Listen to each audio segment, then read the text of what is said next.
মুখ্যমন্ত্ৰী ডক্টৰ হিমন্ত বিশ্ব শৰ্মাৰ জন্মদিন উদযাপন কৰিলে বিপুৰীয়া সমষ্টিৰ অনুৰাগীসকলে।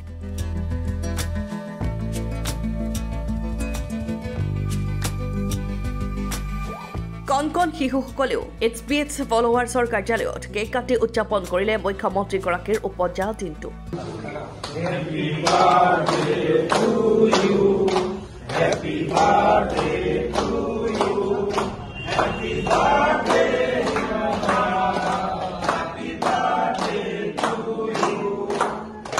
মুখ্যমন্ত্ৰীগৰাকীৰ অনুৰাগীসকলে সুস্বাস্থ্য আৰু দীৰ্ঘায়ু কামনা কৰি সেৱা জনালে ফুলনি থানত।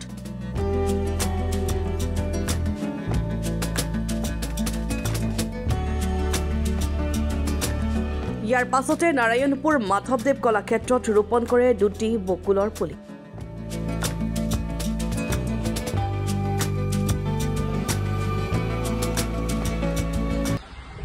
অসমৰ সৰ্বকালৰ সৰ্বশ্ৰেষ্ঠ মুখ্যমন্ত্ৰী ডক্টৰ হিমন্ত বিশ্ব শৰ্মাদেৱৰ আজি 55 সংখ্যক জন্মদিন আৰু এই জন্মদিনটোত আমি তেখেতলৈ আমাৰ ফালৰ পৰা অফুৰন্ত আমি শুভকামনা জ্ঞাপন কৰিছোঁ। আমি আশা ৰাখিছোঁ যে তেখেতৰ দৰে এগৰাকী নেতা যে অকল অসমতেই নহয় ৰাষ্ট্ৰীয় পৰ্যায়ত তেখেত জিলিকি উঠক, যে বিশ্ব দৰবাৰত যে অসম মুলুকত যে এজন মানে সৰ্বশ্ৰেষ্ঠ যে মানৱ আছে, এজন নেতা আছে, এই কথাটো বিশ্বই গম পাওক। এয়া আমি আশা ৰাখিছোঁ।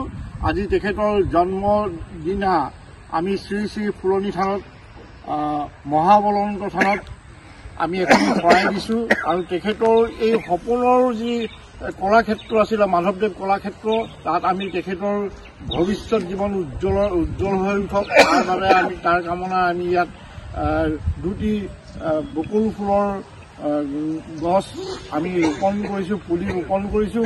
উলহ মালহেৰে মুখ্যমন্ত্ৰীগৰাকীৰ জন্মদিন উদযাপন কৰিলে বিহপুৰীয়াৰ অনুৰাগীসকলে।